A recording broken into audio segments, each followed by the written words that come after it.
अस्सलाम वालेकुम guys, welcome to our channel सेल्फुल मैटिकोस। ओके गाइस, जैसे कि लास्ट टाइम हम लोगों ने डिस्कस किया था मैटर के बारे में। ओके हमने उसको इंट्रोड्यूस किया था, सॉलिड को, लिक्विड, गैस। तो लास्ट टाइम जो हमने डिस्कस किया था सॉलिड के बारे में कि सॉलिड की डेफिनेट शेप होती है, डेफिनाइट वॉल्यूम होता है, बट लिक्विड का डेफिनाइट शेप तो नहीं होती है लेकिन डेफिनाइट वॉल्यूम होता है। इसी तरीके से हमने गैस के बारे में पढ़ा था कि गैस की डेफिनाइट शेप भी नहीं होती और डेफिनाइट वॉल्यूम भी नहीं होता। So as you see in figure, okay, the first structure is related to the solid in which you see that the arrangement of particle in which the particles are very close to each other. Okay, hence we call it solid, and we take example of solid is ice. Okay, when we heat it, when the solid heat it, so what will be occur? Because when you heat it, so kinetic energy of the molecule, what is kinetic energy of molecule will be increases. क्योंकि guys जब आप temperature increase करते हो ना, तो molecule की जो kinetic energy है वो इंक्रीज होती है, तो मॉलिक्यूल आपस में एक दूसरे से दूर हट जाते हैं। ना it can convert into the liquid. अच्छा, एक और बात मैं आपको बताती चलूँ कि उस सॉलिड को लिक्विड में जाने के लिए एक एप्रोप्रिएट टेम्परेचर चाहिए होगा। ऐसा नहीं है कि जब भी आप किसी सॉलिड को हीट करोगे और आप ओवर हीटिंग करोगे तो भी वो लिक्विड ही बनेगा। ये बात याद रखिएगा कि सॉलिड को लिक्विड में जाने के लिए आपके पास एक एप्रोप्रिएट टेम्परेचर होना चाहिए। Okay, this is called state change. What is state change? ये आपके पास स्टेट चेंज हो जाती है।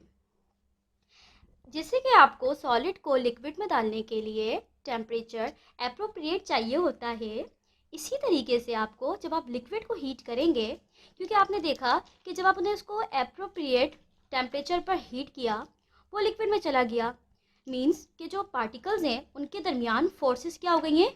वीक हो गई है। ओके, इस तरीके से जो पार्टिकल है वो दूर हो गए। Now it is called liquid, and जब आपका आइस लिक्विड बन जाता है तो अब उसे हम आइस नहीं कहते, this is called water. Okay, इसी तरीके से गाइस जब आप लिक्विड को हीट करेंगे तो वो गैस बन जाएगा, लेकिन इस लिक्विड को गैस बनाने के लिए भी अगेन आई एम सेइंग कि आपको एक एप्रोप्रिएट टेम्परेचर चाहिए होगा। ओके, क्योंकि बहुत सारे सॉलिड्स को आपने देखा होगा कि उनको हम हीट करते हैं, जब हम उनको बहुत ज़्यादा हीट कर देते हैं तो हमारे पास प्रोडक्ट लिक्विड नहीं आता, वो हमारे पास गैस में भी हो सकता है। So it's all depend upon the kinetic energy, and kinetic energy is depend upon the temperature exactly when the state change. So आप ये देख सकते हैं कि जैसे ही हमने स्टेट चेंज देखी तो हमारे पास क्या हुआ? मैटर चेंज हो गया। ओके, सो स्टेट चेंज मीन्स कि हमारा मैटर चेंज हो रहा है। ओके, अब हम देखेंगे कि जब हम गैस को हीट करेंगे, क्योंकि कल लास्ट टाइम हमने डिस्कस किया था कि जब हम गैस की प्रॉपर्टी डिफाइन करने लगते हैं कि उसके पास डेफिनाइट शेप, जैसे आपने लास्ट टाइम डिस्कस किया था कि गैसेस की डेफिनेट शेप नहीं है, डेफिनेट वॉल्यूम नहीं है, इसको जिस कंटेनर में आप डालेंगे उसकी ही शेप ये ले ले, मीन्स उसकी ही क्या करेगा, उसके वॉल्यूम को पूरी तरीके से ऑक्यूपाइड कर लेगा और उसकी शेप ये ले लेगा। मीन्स इसकी कोई अपनी शेप तो नहीं होती है। ओके, अब आपने करना क्या है कि आपने अपनी गैस को हीट करना है। आप उसे हीट करेंगे, इतना हीट करेंगे, इतना हीट करेंगे, फॉर एग्जाम्पल कि मैंने उस कंटेनर को क्लोज कर दिया ऊपर से, क्योंकि आपको पता है कि जब हम गैस की बात कर रहे हैं तो उसके मॉलिक्यूल तो एयर में चले जाते हैं। ओके, सो इसलिए हम इस कंटेनर को कर देते हैं what? Close. Okay, so close का मतलब ये है कि हमारे जो कंटेनर के अंदर गैसेस है उसको बाहर नहीं निकलना चाहिए। ओके, तो जब हम इसको गैस को हीट करते हैं, now it can also change into another state, what? Yes, plasma. Okay, so ये हमारे पास बन जाती है प्लाज्मा। बहुत सारे लोग गैस को और प्लाज्मा को आइडेंटिफाई नहीं कर पाते, वो कहते हैं गैस और प्लाज्मा सेम चीज़ है। लेकिन एज अ केमिस्ट्री स्टूडेंट आपको पता होना चाहिए कि गैस और प्लाज्मा में एक बहुत ही बड़ा डिफरेंस है। सो गाइज हम प्लाज्मा को डिस्कस करते हैं। What is plasma? फर्स्टली कि जब आप अपने सब्सटेंस को बहुत हीट करते हैं, means more heat is supplied, the atom molecule में बी आयनाइज्ड। यानी जब आप अपने एटम को या मॉलिक्यूल को हीट करेंगे और इतनी हीट करेंगे कि वो आयोनाइज हो जाए। अब यहाँ पर एक टर्म है आयोनाइज, इसे समझने की आपको नीड है। ओके इसे समझने की आपको नीड है। सबसे पहले हम ये देखेंगे how is plasma formed. Okay so an electron may gain enough energy. इस आयोनाइजेशन के थ्रू हम प्लाज्मा को समझेंगे। Okay so what is next is ionization. आपको ये पता होना चाहिए कि आयोनाइजेशन कैसे इतनी ज़्यादा हेल्पफुल है किसी प्लाज्मा को बनाने के लिए। ओके सो हम इस प्लाज्मा की फॉर्मेशन को डिस्कस करेंगे on the basic level, that is ionization. What is ionization? An electron may gain energy. An electron may gain energy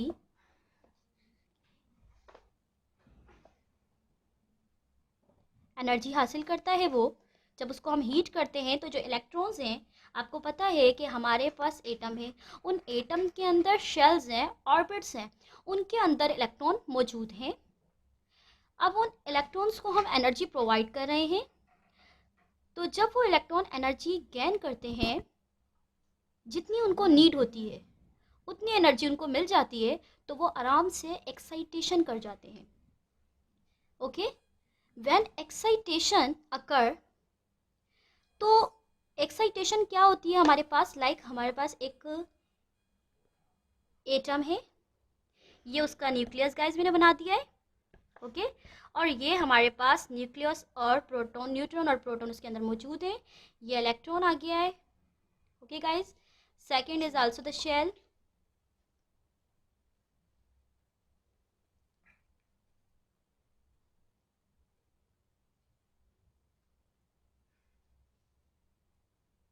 okay guys अब आपको पता है कि आपके इलेक्ट्रॉन मौजूद हैं।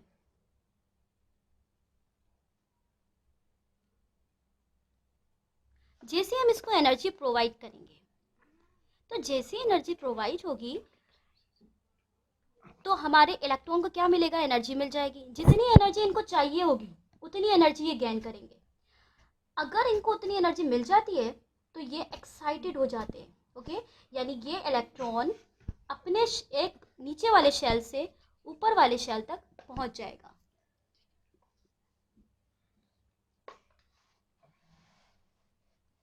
इसको हम कहते हैं excitation. Excitation means when electron gain energy and it moves to the upper level.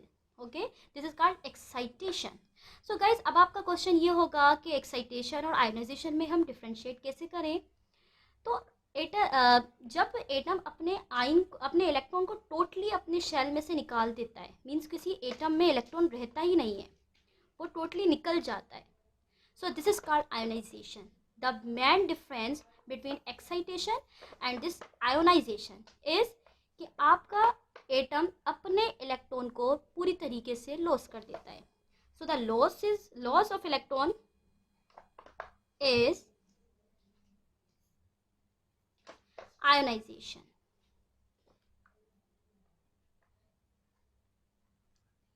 But in excitation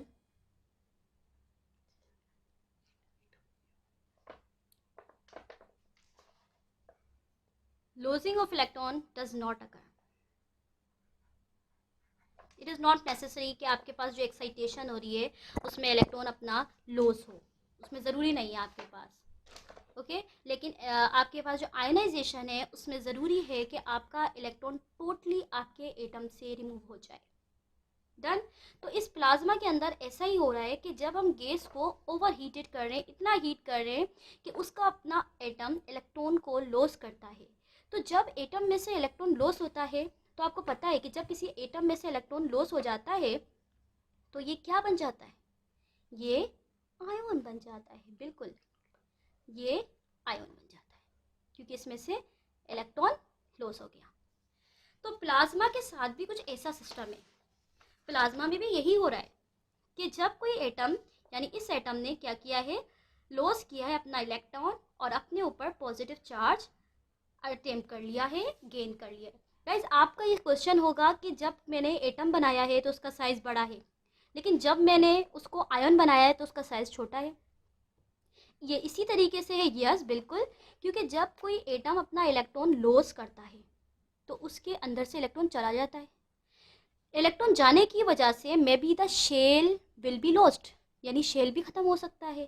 तो जब ये केटाइन बनता है तो केटाइन का साइज हमेशा अपने पेरेंट एटम से छोटा होता है। ओके, यानी केटाइन हमेशा अपने पेरेंट एटम से क्या होगा, छोटा होगा, क्योंकि उसने अपने इलेक्ट्रॉन दे दिया है, यानी अपनी स्पेशी, अपनी, यानी उसने अपने जो इलेक्ट्रॉन थे, जो अपने अंदर उसकी चीज़ें थी, उसको उसने निकाल दिया है। ओके, सो अब वो बन गया है positive ion. Okay guys, hope you will like our video. Don't forget to subscribe our channel. Okay, and we will start our next topic in the next video. And if you want to ask any question, so you can comment. Okay.